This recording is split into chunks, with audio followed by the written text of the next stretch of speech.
Hey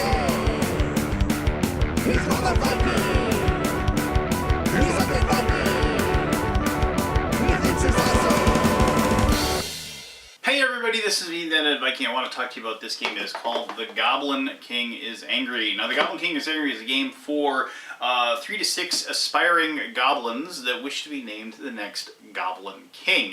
The idea is that there's this horrible human castle out in this field in Goblin territory, and you and the other Goblin generals all decide you're going to work together and destroy it. But you're not going to work together completely, because the one that actually destroys the castle will get the backing and the love and the following from the Goblin universe, if you will, and be declared the next Goblin King. And so while you all are going to probably have to work together to take down the castle, only one of you is going to come out on top. Now, semi-cooperative games have been around for a long, long time, and they can be difficult to pull off, and I was pleasantly surprised by Goblin King is Angry that this one was a great deal of fun. Now, let me show you how the game is played. It shouldn't take too long, and then we'll come back here and I'll give you my final thoughts. Alright, so this is The Goblin King is Angry. I have set it up in a 4-player game, but just so you know, you can play with as few as 3 and as many as 6. You can actually see the 2 more Goblin encampments there and there that could be played right now by these players. The game, as I said, is all about knocking down this castle, but it is not a cooperative game. Each one of you is a Goblin general that is trying to become the next Goblin King. You do that by being the one that actually causes the castle to fall. To make the castle fall, you have to surround it with a value of goblins that is equal to the number of players times 5. So in this case, it is 20. 6 players would be 30. Multiplication and math. I was told there would be no math, but okay, anyway. The point is that you can change that too. If you want the game to be more difficult or easier, you can adjust that higher or lower depending upon what you're feeling at that given moment. Each player will be given a general, and these generals will have different player powers. So like here is Yabachek, the hyena rider, and this one says your goblins move 2 spaces instead of 1. You know, and you should mention that, like, normally everything moves at a space of 1, but this, you know, breaks the rules in some way. Here is Og, the ogre. If you're Og the ogre, you can't, or Ogrin I should say, you can't buy hobgoblins, but you will spend 1 less stone when purchasing your Ogrin for your party. Here's my favorite. This guy Ogrejuj, he is a necromancer, and then when once per turn, after any player's goblin is destroyed, you can replace it with one of your goblins. So he's like bringing them back from the dead or whatever. Now, these are handed out to each person, and they give each person a little special power that they get to break the rules with. And I always like games with variable player powers because it just, I don't know, it kind of like makes the game kind of seem like, I don't know, you're special in some special way, and you get the little special rule that it has. Always remember that, though. I don't know how many times I play games like this and like people just completely forget about their special power and they never end up using it. All right, so to begin the game, you start with 4 goblins, and the goblins are going to be represented by your smallest cubes. You do get hobgoblins, which are the larger cubes, and then ogres, which are going to be these big giant cubes. The rule of 4 is you can only have a total of 4 value of goblins in any one hex at any one time. So a big Ogrin all by himself, nobody else can be in that location. 2 hobgoblins in the spot, nothing else can be in that location. You could have a hobgoblin and 2 goblins, but that would fill up that location. So just keep that in mind as you are moving your goblins around. You can't ever exceed that rule of 4. To begin the game, as I said, you get 4 goblins and you get to place them however you like in your encampment to begin the game. Each person will also get 3 stones. Stones are used to purchase castle cards, which are these things right over here, and also purchase goblin reinforcements as the game is played. To begin the game, you're going to determine one person as the first player, and they get this token, which is called the King's Ear. Just so you know, that is not like the classic, oh, I have the King's Ear, meaning I can tell him this, that, and the other thing. What that means is actually you have the previous Goblin King's ear. and so you get to go first. Going first has its privileges because of the fact there's a couple of things that you're always going to be trying to do. One, you're trying to destroy the castle, and if you were the person that actually finally exceeds that like level that needs to destroy it, in this case like 20, as we said, if you're the person that causes that to happen, you are the winner of the game. It doesn't matter if you only have one goblin surrounding the castle and everybody else comprises the other 19 in this case that's needed. If you're the person that causes that to happen, you will be the winner of that game. The other thing is that there are going to be different like warriors and knights and archers and what have you that are going to be placed on the board like so. And when these get placed on the board, these have to be destroyed and to be taken out. And so to destroy them, and this is a little bit difficult because, I mean, this is a prototype I was sent. It's still very playable and very awesome as far as the game goes, but it might be tough to see. So this skull on here tells you that it'll kill 2 goblins that are near it in any of these spots where there's a red bar. And then you'll notice here it says like this little like goblin thing, and it says a 6 by it. And what that means is that as soon as there's a value of 6 goblins surrounding this particular knight, it would be destroyed. So, I mean, just for when it gets destroyed, so like if like we had a situation where, you know, there was an ogre next to it already and this hobgoblin moved into the space and we were figuring out the conflict, that would be a total of 6 goblins, and this would be destroyed by the green player. And they, as a reward for destroying that castle piece, would get a stone as a reward, so that they could then use to purchase more units or purchase castle cards here in a little bit. I'm getting a little bit beyond myself, but just I wanted you guys to know about how that particular worked, and as far as like how that reward system worked. All right. So after you've set up the game, the first thing that you'll do is that each player, and as I said, you start with 3 stones. Each player will be asked if they want to purchase more units for goblins cost 1 gold a piece, or 1 stone a piece, I should say. I apologize. They cost 1 stone a piece, and then you just you'll place it in your encampment. Remember, the rule of 4 still exists. So, like, if you have a total of 8 in there, you can't add anything else into those spots because of the fact that you don't have any space to do so. Now, you can spend more to get upgraded units. You can spend 2 stone that will allow you to get a hobgoblin. But when you do that, you have to remove one of the goblins that you have. So it's just basically like you're trading in a goblin for a hobgoblin and getting an upgraded unit. If you want to purchase one of your giant ogres, that will cost you 3 stone. So you'd have to turn in 3 stone to do it, and you would have to get rid of 2 of your goblins that you have in order to place an ogre down. So once again, you've upgraded. Remember, ogres are considered a value of 4 goblins. So yeah, I mean, you're losing out on a couple of goblins, but you're ultimately gaining more, and they're actually pretty tough to kill too. I'll tell you how the goblins die here in just a little bit. But on your turn, what will happen is that you will move each one of your units 1 step closer to the castle. And you should move them all 1 by 1. Don't move them as groups, because you always want to make sure you don't go over that rule of 4 and like end up placing an invalid movement as far as that is concerned. And it is always a good rule of thumb to always move the ogre or the goblin or the hobgoblin that is closest to the castle first. So you can move like that, and then move the other ones 1 by 1 after the fact.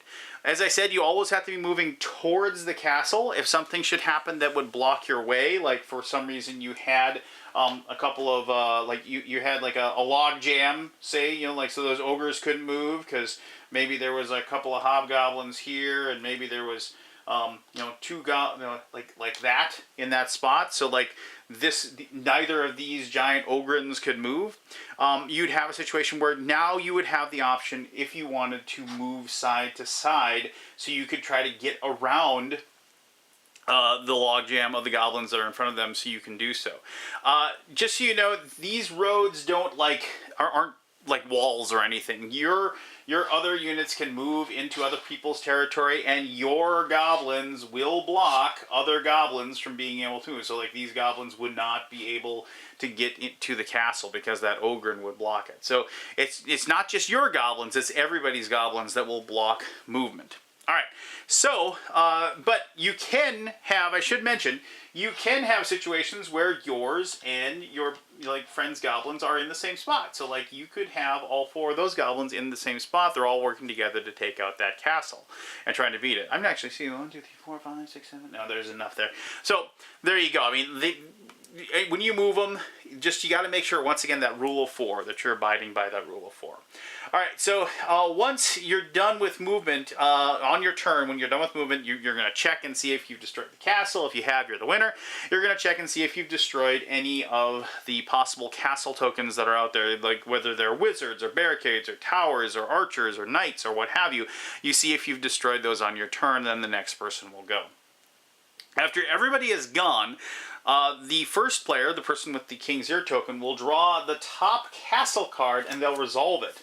And so this one says, actually this one won't work real well, so I'm going to bury that one real quick here.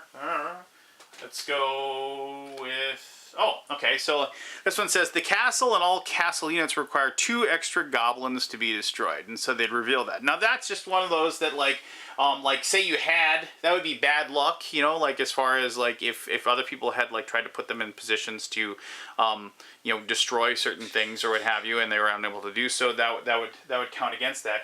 But a lot of these cards, what they'll end up being is they will give you things, like they'll give you the ability to put a priest out. Now, the first card you draw in this situation is drawn and resolved. And so let's just say, like here, like you have this knight card, and that means that you're going to be able to place a knight on the board. And so then the first player would say, you know what, I'm going to take that knight and I'm going to grab him right here and I'm going to put him in this spot, meaning that he's going to kill goblins up to like a value of 2 goblins in these 3 locations. And I'm just going to kind of cheat here and place that particular knight, that hobgoblin there, so I can show you how that will work in a little bit.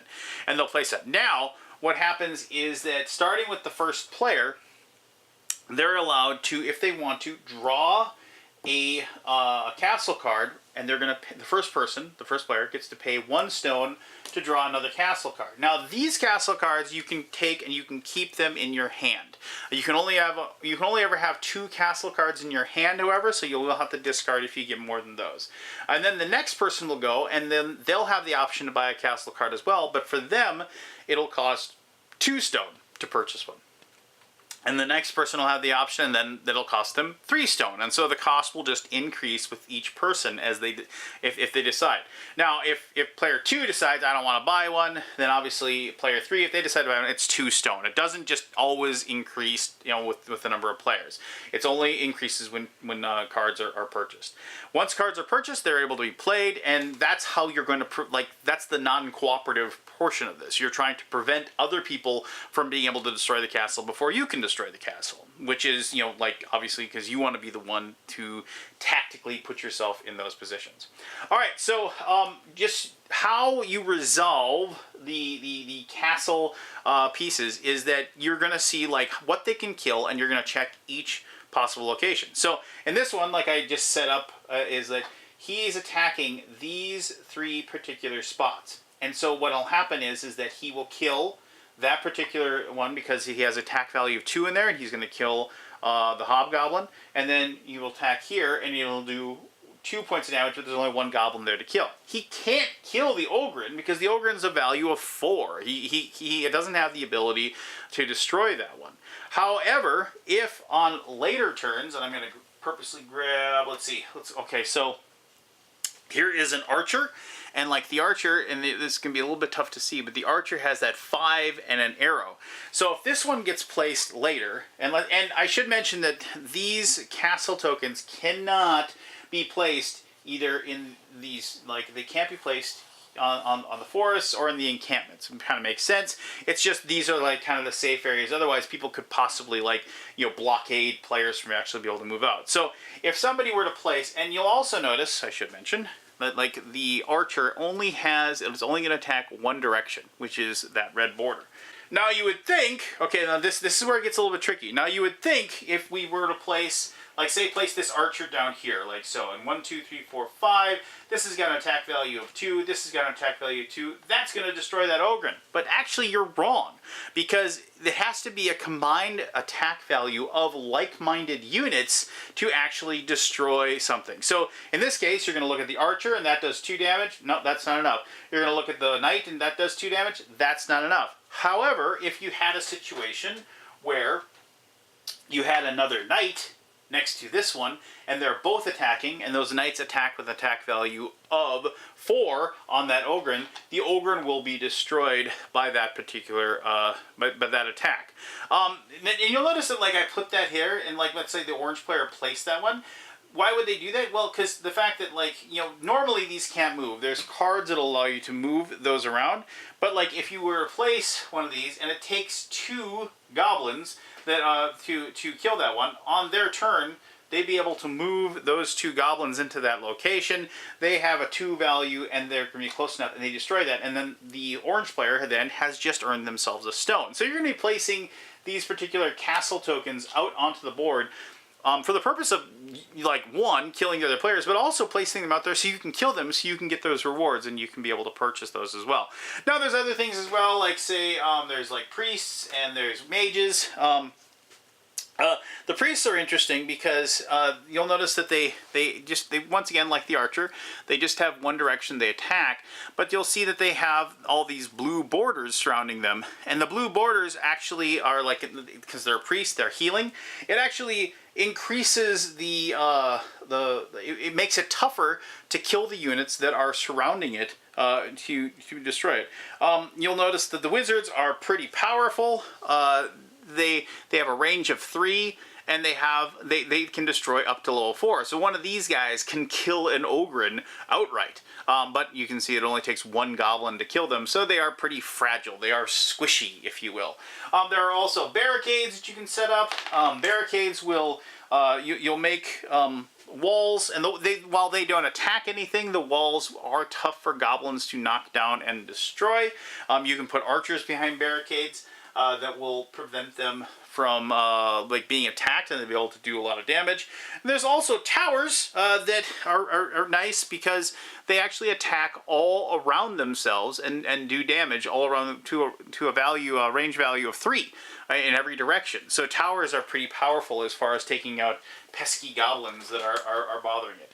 As also, like, when you figure out what these guys will kill, the castle itself will kill 1 goblin in these locations as well, all around it. So they will constantly be whittling down the goblins that are surrounding the castle as well. So you'll have to make sure that you take those down. Now you'll notice I took one of the green goblins. I didn't mean to do that, but Spider-Man! I took one of the green goblins off. In this situation, this is the first player, and so whoever is the first player, if there is more of one color of goblin in a spot, you will take the one that has the most. However, if there are an equal number of goblins in there, the person who has the king's ear will decide which goblin gets destroyed. And so orange obviously wouldn't choose their own goblin to be destroyed. They would destroy the green player's goblin instead. So after you've resolved all of the conflict and the castle attacks on the goblins, then you're just going to hand off the king's ear to the next player. And then the whole thing starts over. You're going to be able to purchase more units, you're going to move your goblins, and so forth. Until eventually you have enough goblins surrounding the castle, it is destroyed, and you can, exult in the fact that not only have you destroyed the castle, but hopefully you're going to be named the next Goblin King as well. The game's a lot of fun. It is like kind of reverse tower defense, but it's also got tower defense in it. I don't even know how to classify this game. It definitely spun my ear a little bit as far as like how it is played and the process of being played, as far as like, it's one of those semi-cooperative games that actually works. There's so many semi-cooperative games that like force the players to kind of buy into the theme, if you will. But this one, that just didn't occur. And that might not make a lot of sense, but give me a chance in my final thoughts and I'll explain what I mean. Oh, there we go. The Goblin King is angry. So, let me just talk about semi-cooperative games. I mentioned that a couple times, and I want to make sure that you understand where I was coming from. Semi-cooperative games, like I said, cooperative games are cooperative games. You're all working against the system. Now, I mean, and there definitely are I think there are like destruction type games that are cooperative. Everybody working together to destroy the one thing. There's also like cooperative games that are like castle defense type things, like Castle Panic is a very, very famous cooperative game that had actually, if I remember correctly, that one was semi-cooperative as well, right? I mean, but I think there was a cooperative variant. I'm having trouble remembering it exactly. But regardless, my point is that a semi-cooperative game is something where everybody is kind of working towards a common goal, but there can be only one winner. Now, in a lot of cases, the problem there is that players can get into a position where it's like, well, I can't win, nobody's going to win. Right, and so you have a situation where, Castle Panic had that problem. Now that I'm remembering it, like you would have the castle would be being destroyed by everybody, and you would look and you would see that like, oh, I don't have enough points to win. You know what? Heck with it. I'm just not going to play my really good cards to destroy those orc invaders over there. I'm just let the castle die, and then nobody can win. And so semi-cooperative games can sometimes rely on like a group think type of situation, where you have to just go along with the theme of the game. Like try your best to win. Even if it means that you aren't going to win, if that makes sense. And so semi-cooperative games kind of break that hold that the theme has on you and make it so like you just play suboptimally. And that's just kind of a crummy way that those games kind of turn out. Now, some games do better at that and some games don't. But the cool thing about the Goblin King is Angry is that because of the fact that the game has the antagonistic nature of you setting up the castle cards and the castle tokens in different spots depending upon like whether it's a knight or an archer or whatever, and putting those in positions that are going to harm the other players but also perhaps allow you to gain more resources and things like that, really allow the immersion, the feel of antagonism between all the players to really be part of the entire game. And so then it's part of the immersion, if you will. And plus there isn't like a timer. There isn't like a situation where, if we don't destroy the castle in 10 turns, nobody wins. So nobody can play to that goal, right? And so because of the fact that ultimately, because of the fact that the castle cards are expensive, because of the fact that it makes it kind of, because, and I forgot, there's one little rule. No matter what, each person gets a stone at the end of each turn. So, you're never going to be in a situation where, I can't make any more goblins because I don't have any stones and I don't have any goblins on the board, so they're all dead. That doesn't happen. So you're always going to be able to replenish your goblin forces. But the big thing is that two things. One, the players have to move their goblins towards the castle. You can't have any situation where, I'm just going to hang back. You can go ahead and get your goblins killed. So you can look at how everybody's going to move their goblins, and so which can make going last in some situations actually pretty powerful, which is something I really, really liked. A lot of times you're like, going first, I get all these bonuses, and it's like, going last and seeing where everybody kind of moves their goblins and seeing where I should move mine. Definitely a way that you can plan ahead to win, and I'll get to remember planning. I'll come back to that in just a little bit.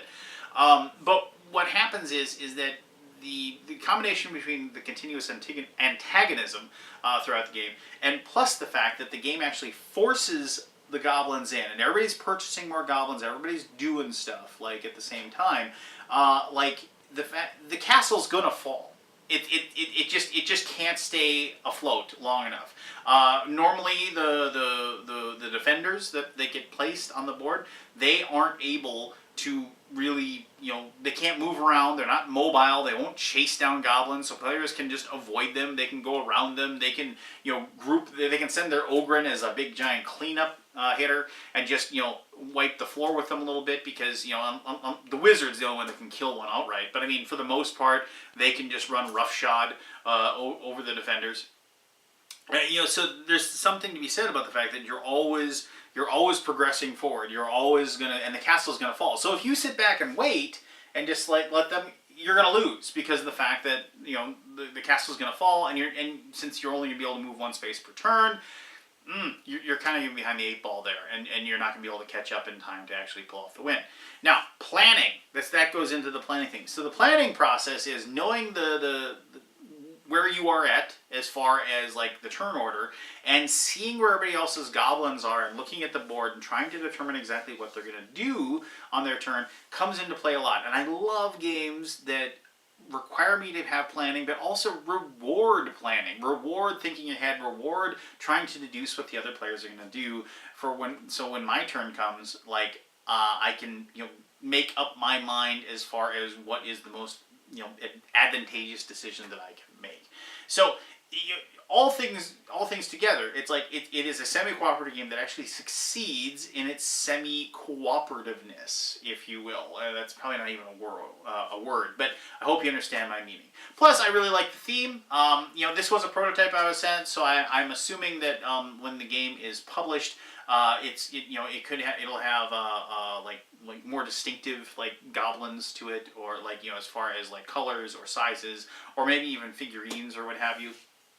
I also know that the designer has done a lot of work as far as like changing up, adding more generals, adding different units and things like that to the game as well. And so the game's like gonna be expanded upon, and it's going to be like have more stuff to it. And if you watch my videos before, I love more stuff. Give me more stuff in my games. Give me more variables. Give me more options. Give me cool things to play with, and you're gonna make the Undead Viking a happy camper. So, but regardless, even if the game was just the one that I've been playing right here, even if that's all it was, the game's still a heck of a lot of fun. I've enjoyed this with both my game group and my family, and we just had fun, tearing down the castle. It's a blast. So there you go. If you have any questions about the Goblin King is Angry, please ask away. I'll be happy to answer those as best as I can. As always, thank you very much for taking the time to watch this video. Be the best version of you that you possibly can be. Always strive to improve the way that you treat the other people in the world. Avoid the toxicity and cultivate the happiness. The more love you give to the universe, the more you will get back. I guarantee it. Remember, you're awesome. I'm the Undead Viking. I will see you next time.